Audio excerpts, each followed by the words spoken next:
It's C13 here. Welcome back to my channel. So today, basically, I'm going to be ranting about why I feel like Atlanta is better than San Diego. Bitch, what? So I mean this in terms of like, I don't know, lately I've been looking at a lot of women and girls and men too, Fuck that tea. that are really getting to the bag. And they're mostly in like Atlanta, maybe even like Dallas, Houston. But for like the Mecca, especially of like black people, I love black people. actually like doing something business wise, I feel like I've more so seen it in Atlanta more so than like, I don't want to just say Cali, but I'm gonna specify San Diego because that's where I kind of grew up most of my life. And I feel like San Diego in terms of like hustle culture is different than what it is in LA. I can't really say Cali because I feel like people in LA, they definitely have businesses and probably there's, you know a guy that knows a guy and like connections, network based. I feel like in San Diego, we don't really have that. I talked to one of my besties, ChatGPT, to kind of dive in on why I feel like, why is Atlanta better than San Diego? And this can go for any type of like, like Dallas, Texas, whatever, versus like San Diego. I asked ChatGPT, like, why does it feel like everyone in Atlanta has a business and is like an entrepreneur? And, like, where did they learn that hustle from? And how come a lot of people like in San Diego specifically are not doing those things? A little bit of my background, just so you kind of also understand where I'm coming from. I was born here in San Diego. However, for my learning years, for about around 4 years, I grew up in Belize. And in Belize, I don't want to say we had a business. First off, we used to sell ideals. If you don't know what an ideal is, it's basically like in Mexico, I think they call them bolis. Basically, it's whatever juice or I don't know how to describe ideals though. But we sold those from home. My sister's mom made them. Anytime anybody wanted an ideal, like this trauma, this what do you call it? A vocal stem. One sugar con ideal. This boy would always yell. And then it's so loud. I get it, like one sugar con ideal or one strawberry ideal. Stop it. Get some help. Anybody wanted an ideal, I would hear them. I would look over the balcony and then, they would repeat their order. I would go in the freezer, get the ideals, exchange the money. So not only did we do that in Belize, but also we used to sell desserts. Otaton, like on the street corner. And that's where we would sell like coconut tarts, jam rolls, juice, ideals. So from a young age, I'm talking about like I was maybe 7, 8, 9, already kind of seeing like the entrepreneurship hands-on. Places like Belize or any type of Caribbean place, that's normal. It's normal for people to have little side businesses running out of their home. That's just so normal. Even once we came back to America, I came back right before high school, and there's even some people that actually remember this, but when I came back, I actually used to sell Avon. I would sell it at high school, teachers, friends, and they would buy Avon for me, put in their orders. I would drop it off at their homes because at the time I was driving. I was like 15 and a half, 16. I used to do that. But I don't know. I feel like in a way, selling Avon, it was just kind of like, Brother, you sell Avon? I don't know. I felt a little bit embarrassed about it. Because then also my sister's mom would make me go door to door in my grandma's neighborhood to do Avon too. So I just felt like, I don't know, that was kind of like little things that I would do. There's probably some more things, like little hustles that I would do. Well, I was kind of like forced to do, but at the same time, like I was making money. I was making a little pocket change. I needed gas money. I wanted to be able to buy stuff for myself. Getting out of high school, going to college and all of those things. I don't know. I just kind of felt like having a business or selling stuff, it was kind of just like, brother, I don't know. Even a few years back during COVID, I had a nonprofit, but that was just like community service work. That's like helping the homeless, stuff like that. But an actual like almost business wise, I would make and sell candles. It was not, the cost efficiency wasn't adding up. Shipping was really expensive. The profit margin was kind of like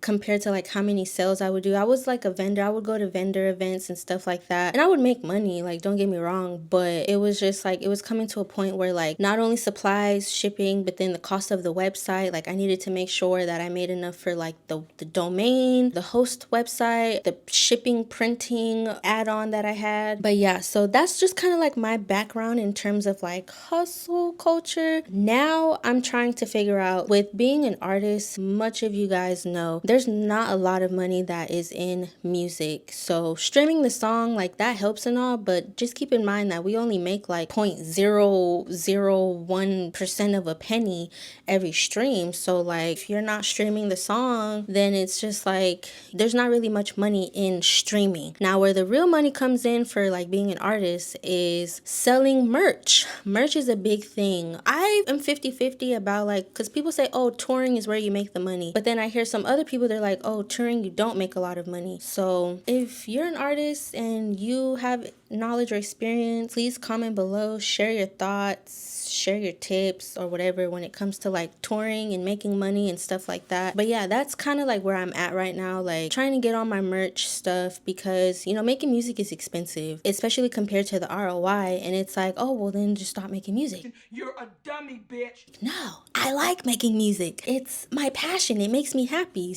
But obviously, like, I would want to make money from it. I would want to be able to do that full time. Anyways, that's kind of like my background when it comes to terms of like hustle culture or having businesses and stuff like that. Like, I definitely have experience in it, but I feel like here in San Diego, we just don't have that. We don't have friends with businesses. Like, I always watch, you know, other people's like YouTube, and it's like, oh, you know, my friend has this business, or oh, my homegirl, shout out this business, shout out this. And it's like, why is it so hard for us here in San Diego? I don't know the experience in LA, because I don't know, I feel like it's at least better in LA. When I do kind of go out there and I see like little businesses or small businesses, or even like hair community doing hair, there's a lot of people that do hair in LA compared to like San Diego. So I don't know, I asked ChatGPT to break this down, so this is what the breakdown is. So why Atlanta feels like everyone has a business. For one, hustle culture is normalized in Atlanta. So that was kind of like what I was talking about. Like in the Caribbean, hustle culture is normalized. Like it's normal to go to your neighbor's house and buy something from them and then go back home. Like it's normal. In Atlanta, especially in Black communities, I don't know, I didn't tell ChatGPT like specify Black. I think it just knows that I'm Black. I love Black people. So yeah, so if I say Black, just ChatGPT said it, I didn't. Fuck that tea. In Atlanta, especially in Black communities, entrepreneurship is survival, not a flex.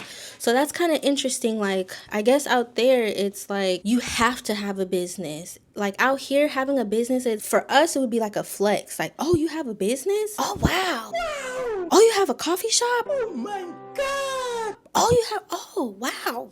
That's crazy. These motherfuckers are crazy. But in Atlanta, that's like, oh, like what business do you have? Or like, I feel like it's probably more normalized. Like it says, historically, fewer corporate safe.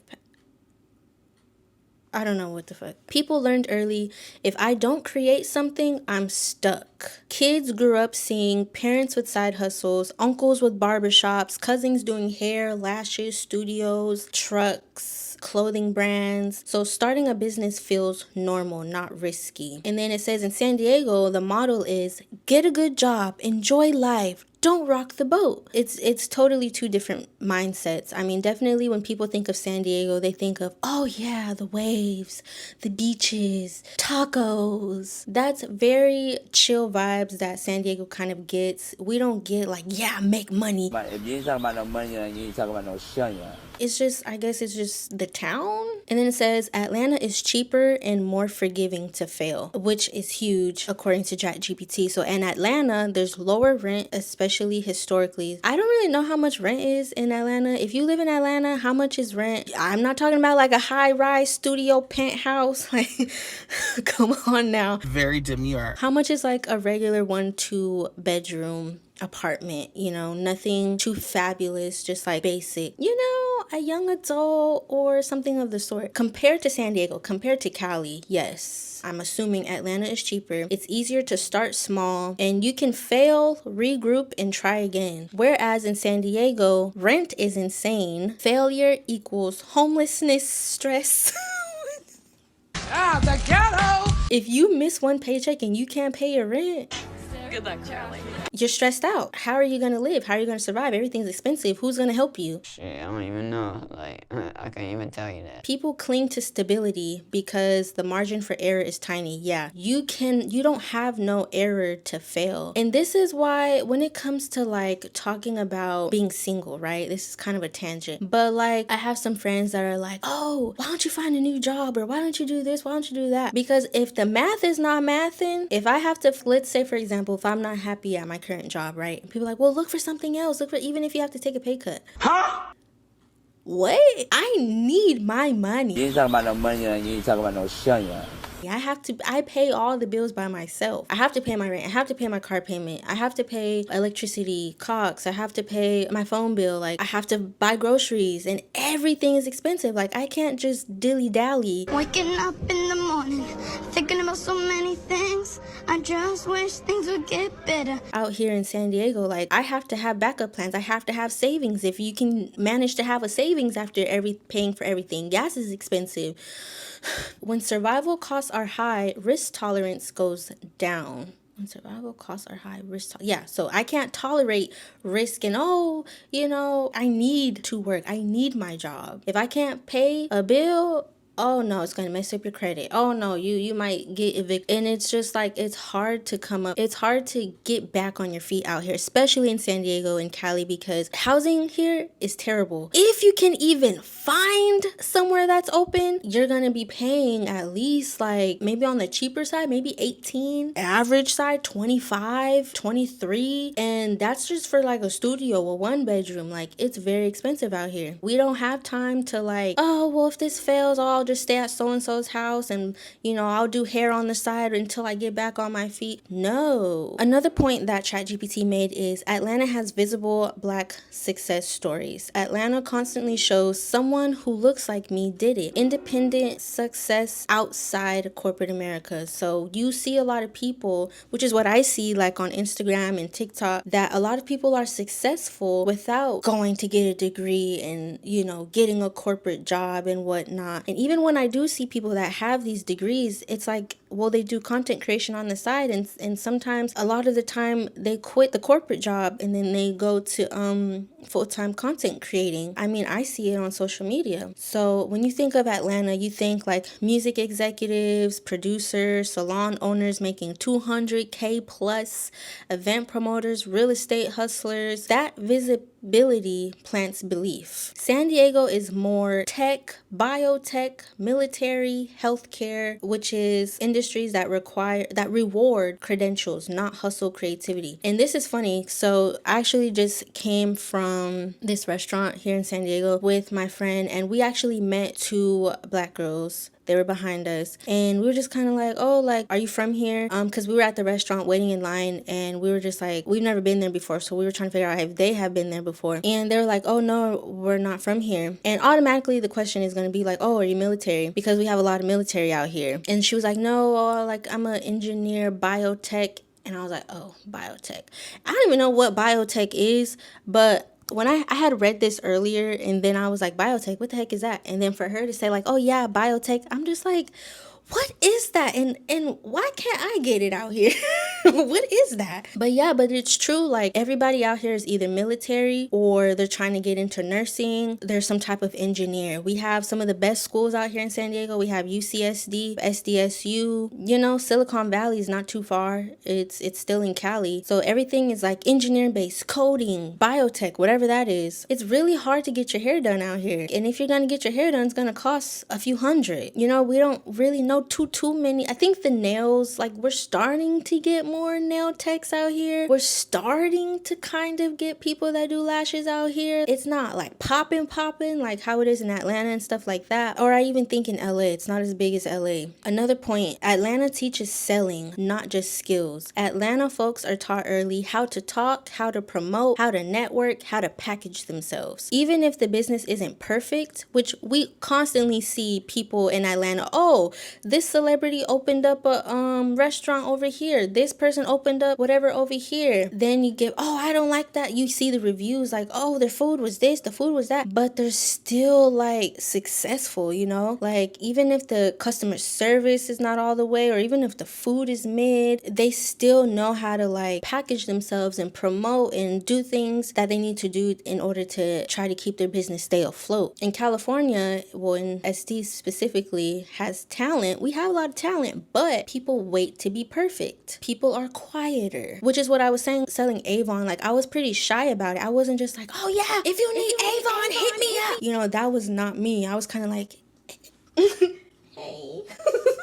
Do you want Avon? Did your mom use Avon? It wasn't like, look at me, like, hey, if you need your hair done, or if you need Avon, let me know. Like, that's not how kind of like the culture is out here. People here assume that good work will speak for itself. So, and that's kind of like, maybe like the mindset that I had for my candles, or even for my music. I'm just like, you know what? I'm gonna be successful. As long as I focus on my music and make sure I put in good quality, I'm gonna be successful. Which is true in theory to have. I'm still gonna keep that sentiment. If I'm not promoting myself, if I'm not investing in myself, packaging myself well, doing music videos, doing photo shoots, posting more often and stuff like that, even though my music is good, how am I going to make it? Atlanta equals loud confidence, while San Diego equals quiet competence. So and it says guess which one gets more attention. Obviously the loud confidence is going to get more attention. Another point that it made is community energy matters. So Atlanta has pop-up cultures, vendor markets, showcases, link ups, put your friend on energy. Now that's an important one. I will say that San Diego does have vendor markets, but we don't call it vendor markets. We call it farmers market.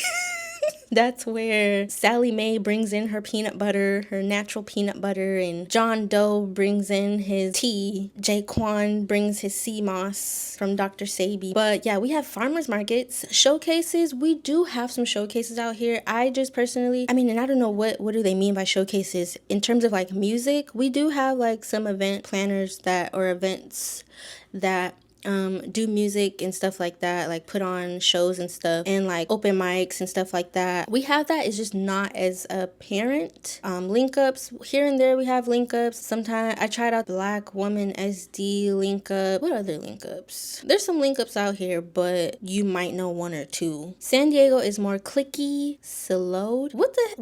Huh? What does that word mean? SILOED. Slowed? I don't know what that word means. But San Diego is more beach, home, repeat. Which I'm like, okay, not too much, because everybody's not going to the beach. First of all, the water is cold. I do not like the Pacific Ocean. I'm used to the Caribbean water where it's warm. It's more like work, home, repeat. It's like you work, you go home, you repeat, because you need to get that money in for them bills. You ain't talking about no money and you ain't talking about no shunyan. Type of thing. We don't really have time to hustle. We're too stressed about paying bills. When you're surrounded by builders, you start building too. And that's why it's just like community is so important. For me, I want to surround myself with people that want to elevate, that want to create things, that are interested in like building things, and like are willing to share the knowledge, because that's another thing, like knowledge is hard to come by. And so like when you meet people, it's just like, oh, you want to know how to do this, but like nobody wants to share information with anybody. Everybody's kind of like to themselves, if you pay me type of thing. I just feel like being around people that have that same mentality and like building and stuff, it will encourage more people to start businesses and stuff like that. I sometimes go to like Barrio Logan. All I see over there is like all the little Chicano pop-up shops and like coffee shops, and like what else they got over there, the little clothing, the trinkets. Coffee is a big thing, and like, well, it's a big thing here too, but originally it's a big thing in like Mexico and like South America, DR. Coffee is like a good thing. So of course, like Latino culture. You know, cafe is like a big thing. So yeah, you have a whole bunch of coffee shops over there, and it's just, you know, it's by Chicano Park, so you know it has community there. Now it's kind of getting a little like personal, but it was just saying like Atlanta energy matches your wiring. So this is why I want to go to Atlanta. But it's like when I think about going to Atlanta, I'm just like, wait, it's a little. Ah, the ghetto! I want to go to Atlanta, but I'm gonna go to Atlanta one of these times, one of these days. Hopefully people are nice out there and not rude and snooty, because that's just not how San Diego is. We're not like rude and snooty. I don't know. That's kind of like the vibe I get from Atlanta. It's just like, I don't know, because then it's like you bring in like, oh, Southern hospitality, but then it's like sometimes you see some videos and it's just like, if you're in Atlanta, like cars are getting broken in, like cars get broken into everywhere. But I mean, from what I've seen, I guess it happens more in Atlanta. How is the community? How is the people out there? Is it giving snooty, or is it giving like, hey, sugar, honey, bunches of oats? How is it? But yeah, San Diego energy can feel like it's dulling your edge, dulling my shine. I don't know. The real truth, most people won't say. I didn't read this far. Atlanta isn't magic. A lot of businesses there are messy, aren't scalable, don't last long. Got him! But the belief gap is everything. Atlanta teaches start now, figure it out later. San Diego teaches be safe, be polished, don't embarrass yourself. Very demure, very mindful. But also that's kind of like what it was saying earlier, like we want to be perfect. Plan it out first. Yeah, because you know, we got to look into buildings and permits and taxes is crazy as hell, and now we can start. I know for sure in the Caribbean, we started backwards. We start now and figure it out later. I remember when we were selling like coconut tarts and everything, otatone. One of the like officers came up to us and was like, "Oh, you guys need a permit for this." And we had already been selling for like over like a year, but we were just like, "Oh, okay." So we just got a permit, and then but we were still selling, and we were just like, "Oh yeah, we're getting the permit, or whatever." And then once we got the permit, then we were fine. It was just like a piece of paper, and it was just like, "Oh, okay, we flashed it." They didn't bother us anymore. Anywho. Oh, it said, from the different belief gaps, Atlanta creates entrepreneurs. San Diego creates employees with hobbies. Fuck that tea. Bitch, catch it. And that's where it ended. So, what does all of that mean? If you're in San Diego, we need a revolution. Get somebody else to do it. I think community is everything. If you're in San Diego, or even if you're not in San Diego and you know people that are Cali based or from San Diego, feel free to support them. Feel free to reach out, But I think that it just goes to show like there's some work that needs to be done. There's some skills that need to be learned. I need to go to Atlanta. I need to figure out what's in the sauce, what is, the loud confidence that they have. Basically do market research. I've had it with San Diego. It's just kind of like, when you want to stretch and, get big and actually live life. And it's like you want to stretch, but then you're restricted, kind of like a baby swaddled in a blanket. And it's like they want to stretch, but it's like they can't. But once you finally get them out of the blanket, then they do that, that big stretch. And that's kind of like how I've been feeling. It's just like I want to stretch, but it's just like bills, groceries, taxes, gas.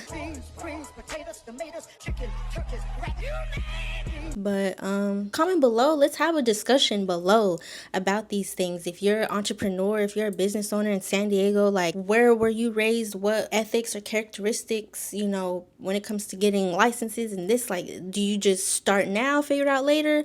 Or do you really plan it out before you start? If you're from Atlanta, if you're from Dallas, if you're from Texas, if you're from Georgia, if you're from Florida. These motherfuckers are crazy.